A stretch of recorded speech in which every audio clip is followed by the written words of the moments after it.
CK moved next to Lavender, comforting her as she began panicking over our recognition of the figure on the screen.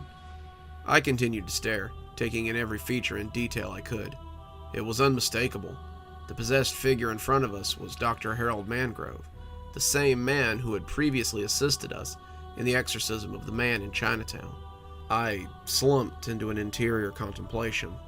Like most fields, the practice of exorcism is one which no amount of theory and study can properly prepare you for. You have to be dropped in, boots on the ground and running full speed, to truly understand it. My own short studies in Rome, done over the span of a few months and entirely limited to lectures and classroom practica, seemed to be woefully inadequate. CK and I had, for the second time in a month, stumbled across what appeared to be a genuine case. After composing ourselves from the reaction of seeing Harold in the security footage, we immediately conferred about his appearance. Even in my nautical state and watching through the grainy, slightly unsaturated security footage, I could recognize the telltale signs in his eyes. Eyes are the lamps of the body, the words of Jesus himself in the Sermon on the Mount. If the soul is in darkness, the eyes will reflect it, and this is entirely true for the possessed. Like the possessed man in Chinatown, Harold's eyes were unnaturally piercing. His pupils seemed to be black holes, drawing everything in. The whites had become a characteristic off-white. Beyond that, the feeling which he imposed through those glances was something which the mind itself could somehow express. Animistic panic from the deep recesses of unconsciousness. The pervading feeling that those eyes belonged to something false, something only pretending to be human. Whether from a need to survive Neanderthalic encounters, or a prevalence of demons, or some other horror entirely. At some point in ancient days, before history was even written, our minds developed the recognition for such beings, those which appear to be human, but aren't. My heart raced with anxiety as we discussed the next step.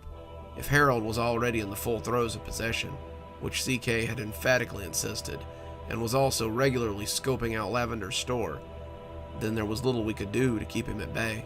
We had to get her somewhere safe, and the safest place in this instance would be the rectory. Lavender shut down her store, calling her employees and telling them that they needed to take time off for the next few days at least. After placing a firm "close" sign on the door, we began our trek back to St. Justine's, keeping our pace brisk. Others seemed to notice our speed, making way for us in between confused glances.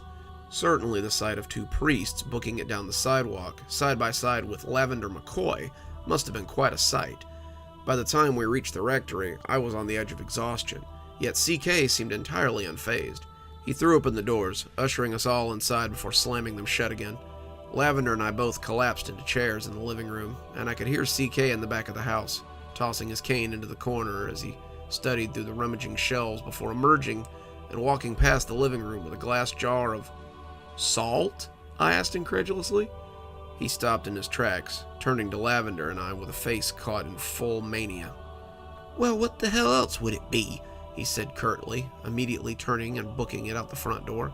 "Exorcised salt, Gray," he said, slamming the door shut again. I stood up, walking over to the living room window and peering out into the yard. CK was walking the perimeter of the rectory, sprinkling a line of salt on the entryway. Ever so often he would stop, make the sign of the cross over the place he stood, and then continue on. "It's his way," Lavender spoke with a deep sigh.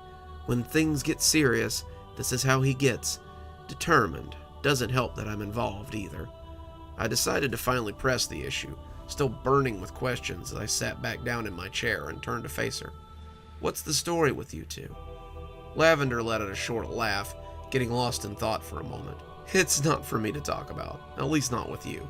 Given the circumstances, he'll likely tell you when he's ready. Father to father, exorcist to exorcist." The front door flew open again and CK came through, closing it with just a touch more gentleness now that he had finished his momentary task. He walked into the living room, holding his noticeably empty jar of exorcised salt. "Gray, my study." As he walked back in haste, I stood up, pensively following as Lavender leaned back into the chair and closed her eyes. As I walked into the office, CK motioned for me to close the door. I obliged and sat down opposite him at the desk. "Gray, "We have a serious problem," he began, finally taking a deep breath as the frenzies of the morning caught up with him. I nodded silently, preparing to take in CK's own observations. "This doctor," CK gritted his teeth and rubbed his hands together. "I made a mistake." My expression became undoubtedly quizzical. "I've always made a point to check up on everyone after successful exorcism, even after a diagnosis. I remembered to check up on you, after all." He trailed off for a moment. "I didn't check up on Dr. Mangrove. I just let him leave with you, and I'll be held accountable for it someday." "CK, you did what you had to do. I was outside with him. I should have recognized something was off. If you have to blame someone, blame me." "No, son." CK leaned back, rubbing his eyes for a moment. "You were green. Still are. It was my responsibility, and I failed to meet it. Somehow, one or more of the Legion must have gotten caught up with him. He must have wanted answers, but why didn't he reach back out to us when the signs started showing? Perhaps he didn't have time." "Perhaps. But it's not common for things to progress so fast. Think about what the Legion was doing, Grey." "Trying to wear down the family," I recalled, "and doing it through suffering and possession." "Exactly," he shot back, leaning forward and looking me in the eyes. "Whatever is happening now, whatever demon or demons are troubling this man, they're doing something different." He sat back again, looking down at his desk in thought. "I just wish I knew what it was." We sat in silence for a minute, CK's glance staring off behind me. Turning to look, I saw his gaze fixed on an image affixed next to the door, recognizable to anyone with the knowledge of iconography. Our Lady of Perpetual Hope. "Do you know why his shoe is dangling off? The shoe of the Christ child?" CK asked. I thought for a moment and realized I had no idea and shook my head. "Fear. The angel and the image, on either side, are presenting the instruments of the Passion. A cross, nails, the spear. The Christ child has leapt up into his mother's arms in fear, losing his shoe in haste. See how his hand grips her hand, pulling it closely as if to shield him. See her hand, supporting him and keeping him close to her." I nodded, observing the intricacies of the icon. "Even his face shows that fear, and his mother's face is one of stout resilience. Motherly love, but a knowledge of the inevitable. The sword that Simeon prophesied for her too." I turned back to CK. "Why this image?" He looked at me and gave me a slight smile. "Sometimes I have to identify with the Christ child here. I'm afraid, Grey. Not for myself. I'm afraid because I recognize the instruments at play here. We have a duty to free this man's soul, but even then, if he's truly done the things that Ezra saw, well, like the image, fate is bearing down." I paused for a moment. "CK, I asked Ezra about her relationship with you." He cocked an eyebrow at me. "And?" "She told me to ask you, and that you'd tell me when the time was right." CK smirked and laughed softly. "She was right, kid." He sat back up, adjusting his cassock and pulling out his notebook from the interview. "So I suppose I'll fill you in. Not right now, though." Though accepting the answer, I gave a slightly dejected sigh. "Grey, I have to call the chantry and yell at our most holy and blessed Bishop Joseph," his signature biting sarcasm coming back out. "What about his recommendation, to call the police?" CK glared at me. "No, not yet. I need to figure things out first before we do anything. I'm gonna take care of matters here, call the chantry, and get the processes started. I need you to take care of parish business. You'll have a noontime congregation assembling without a shepherd to keep them talking." I glanced at the clock on the side of the study and noticed the time, 1:15 noon. "Daily Mass it is," I accepted, standing up and adjusting my cassock. "Will you both be here when I get back?" Kid, if I manage to go anywhere else within the hour it'll take you to get back, there'll be something truly wrong. He flashed me a short smile, which I returned, and stepped out of his office, walking towards the front door. Lavender, although I suppose I'd taken to thinking of her as Ezra at this point, sat sleeping in the same chair. Walking out across the front lawn to the door of the church, I could already see some of the daily mass attendees approaching. The Hendersons were walking up the sidewalk, a few elderly folks and families stepping out of their parked cars. Walking inside, I caught sight of a dozen or so other families already assembled. The Cambridges, the Montagnys, the biker couple who always managed to sneak out before I could catch their names. One of the funny things about parish ministry is that you very quickly develop a relationship with the usual crowd. I vested and celebrated without a hitch, joined at the altar by the studious young Jude Henderson. As I thanked him in the sacristy, after Mass, his dad, Brandon, announced himself with a short knock. "Hey, Jude," he sang, laughing at his son's instant embarrassment. "Come on, Dad," he bemoaned, "not in front of the father." I chuckled as he finished hanging up his cassock. Brandon walked in, and we exchanged pleasantries with a handshake. "Hey, ya, Father, got a minute?" "Of course," I replied, in the midst of hanging up my own vestments. "What can I do for you?" He gave a quick smile and looked over at his son. "Hey, buddy, go out and hang with your mother. Gotta talk to the father for a second." Jude dutifully nodded and headed out, Brandon shutting the door behind him so that it was just the two of us in the sacristy. I continued to divest as I noticed Brandon trying to find his words. "Father, you know we live just down the way, of course." "Oh, yes," I replied, half listening as I slipped off my stole and maniple. "Well, it's just, I noticed you guys earlier. I mean, you and Father Kelly and Ezra." I was caught by surprise in the midst of taking off my flowing white alb, looking at Brandon through the lace for a moment. "I feel like this deserves some full attention, then," I told him, hurriedly removing the rest of my vestment and hanging it up. "I suppose you're curious as to what we were doing, but based on the fact that you called her Ezra, yes, Father, I may not have been here when it happened, but I'm familiar with her story. It's a story that enough of us share in some ways." "It's not mine to ask about," I dutifully replied, recalling both her and CK's words. "But if you have any worries, please. It's just that I want to know if there's something she's gotten involved in or something that's put her in danger. Father Kelly's going to do what it takes to get her safe, right? He will absolutely not let it rest. Don't leave his side. He's experienced, he's knowledgeable, but he's also human." I thought for a moment, wondering just how deep these relationships extended. "Thank you, Brandon. I'll keep an eye on him." He flashed me a relieved smile, reaching out again to quickly shake my hand as he walked back towards the door. "Remember, if you guys ever need anything, you're always welcome," he said, standing in the doorway for a moment. I smiled back at him as he walked out, shutting the door behind him.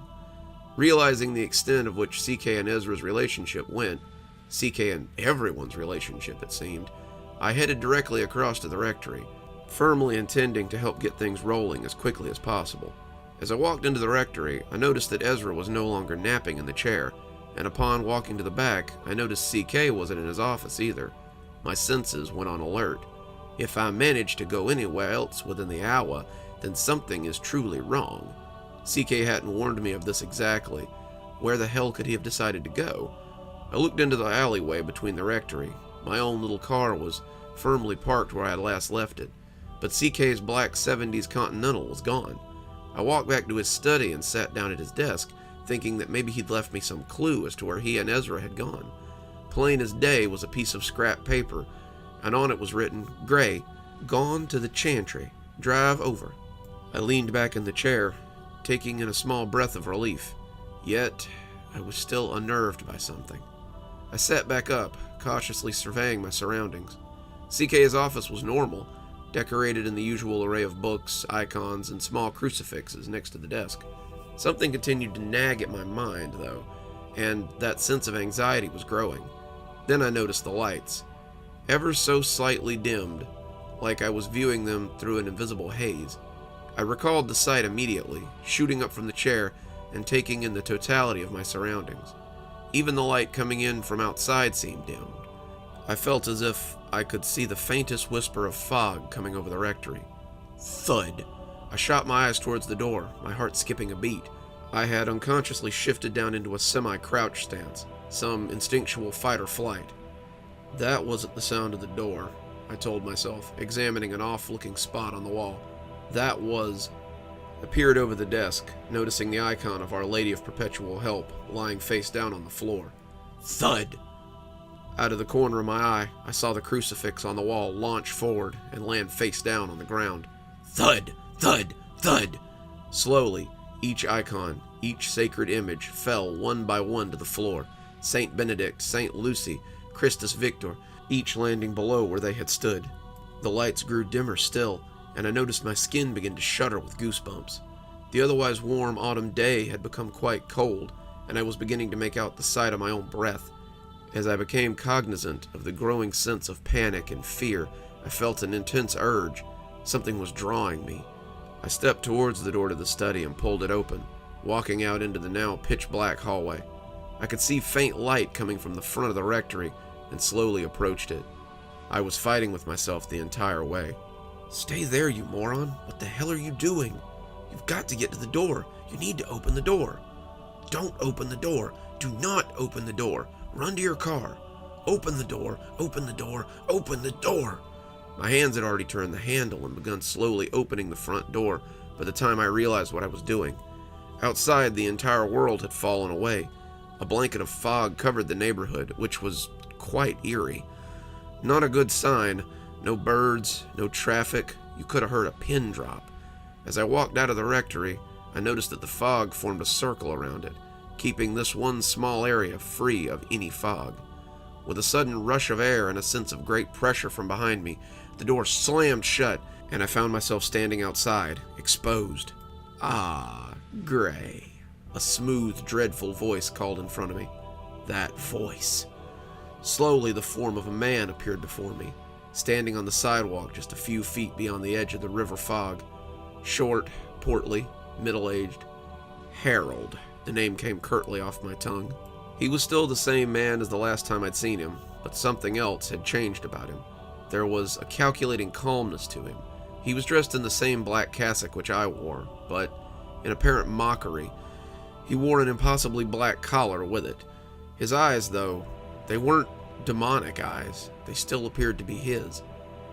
Harold, I spoke up, trying to remain calm. Is that you? Are you the one speaking to me? He grinned. Oh, yes. None other than yours truly. His voice was not his own. The squealing accent which had grated my ears the month prior was gone, replaced with a deep, silken one, which seemed to echo off into the distance with each word. The accent, the wording, none of it was his. Gray, we have business to attend to. I felt a jolt of confident command rise up in me. I was a priest, damn it. I was not going to let this demon command this conversation. You're not welcome here. Be gone, I firmly stated. Oh, Gray, fresh from your academy and hurling such fierce language, I would have expected more courtesy from you. You'll find none of that here, accuser. He seemed to wince at the title. Don't name me, fool boy. His reply was short, precise. He regained his confidence. Gray, I just want one thing. Only one. I've got nothing for you, demon. He chuckled under his breath. I'm prepared to leave you be. My eyebrows unconsciously rose. Oh, yes, prepared to take myself back from whence I came. But... He seemed to lose any of his false joviality, suddenly becoming quite serious. The air around him grew frigid, and I noticed my warm breath entirely visible. Give us that bitch. Ezra, I replied. Oh, yes, Ezra. We much preferred her name, her new name. We're sure she won't appreciate our father's name for her, We thought bitch was rather tame. Ezra is a child of God and under my protection. Out of my head, creature. He winced again at the title. Fortitude, damn it. Fortitude. She isn't worth it, you chrism-scented, baby-faced piece of shit. His face contorted in pure anger, losing all pretense of civility. Then I felt a piercing pain coming from the back of my hand, involuntarily pulling them up to my face to see what was happening. They were blistering red, steaming as if they had been placed in a cauldron of boiling water. On my palms, I could see blisters appearing in the form of crudely drawn crosses, slowly popping and spilling out blood and water. In the midst of my pain, I could see Harold maniacally laughing. Chisholm, would it respond to my hand? Could I make it go away with a blessing? I raised my right hand in front of me, a gesture I had done 1,000 times, and began a blessing. Through blinding pain that radiated from my hand, I fought back. Harold seemed to sense it immediately. Endless death and unimaginable pain will be the consequences for this priest. Harold was entirely subsumed by the creature possessing him. The eyes changed in an instant, pupils blacker than night, whites the color of dried blood. I could see hate and anger well up in him, and beneath the human form, my conscious mind could see the bestial entity clawing its way into our world, hell bent on my destruction. I raised my hands up, preparing to make the sign of the cross. Harold leapt forward, landing on all fours and jumping towards me like a wild animal. His eyes, looking me dead on, were like those of a wild hog, a beast preparing to close in on its prey. I stood my ground in an instant, internally calling on God's aid, his angels, all the hosts, the power of heaven, as I prepared to begin whatever impromptu exorcism this turned out to be. Then, as suddenly as he had launched forward, Harold came to the barrier of fog, the line of exorcised salt which CK had made. A terrifying, inhuman scream shot through my senses, followed by a blinding light. Without thinking, I kneeled down and tried to shield myself, covering my ears and squeezing my eyes, which had somehow not escaped the radiant brightness that was brighter than the sun. I flew back, involuntarily sucking in a deep breath of air, and opened my eyes to find myself on the floor of CK's office. I shot up, my heart continuing to race as I took notice of my surroundings. The icons were still up. The crucifix was still up. I shot my glance to the window. No fog. It was a perfectly bright day. My hand, I pulled it up and saw that they were entirely normal. No pain. No welting. Was it a dream? I tried to collect myself for a moment, still panicking. The physical signs may have been gone, but everything in me screamed that what I had undergone was no dream. Something was too real about it. I needed to tell CK. I glanced down at the desk again and saw the same note as before. Gray, gone to the chantry. Drive over. I reached into my pocket and pulled out my keys, praying I hadn't wasted any time. I was going to fight. Good evening, everyone. It's me, Dr. Plague. Thank you so much for joining me for tonight's story. I hope you're enjoying the PadreGrey series as much as I am. If you are, you can thank our patron, Glenn Jenkins, because this one was his suggestion. And I gotta say, it was certainly a good one. Speaking of, let's go ahead and thank our patrons, shall we? Thanks to Leslie Lou Riddle and Janet for being part of our Spooky Skeleton tier army. Thanks, guys. We just couldn't do it without you. And thanks to Glenn Jenkins, my Ghostwriter tier contributor and the finder of this story. Thanks, Glenn. This has been a truly great story to read. If you too would like to support the show, come on down to Patreon. For just $5 a month, you too can have your name read out at the end of every TikTok and every YouTube video that I do. You can also suggest a story for me on my Monday readings. There's a little bit of a backlog now, but I'll get to it if you suggest it. I believe next Monday we're continuing with the PadreGrey series, but I think it's almost over, so if you want to get in your suggestions, now would be the time to do it.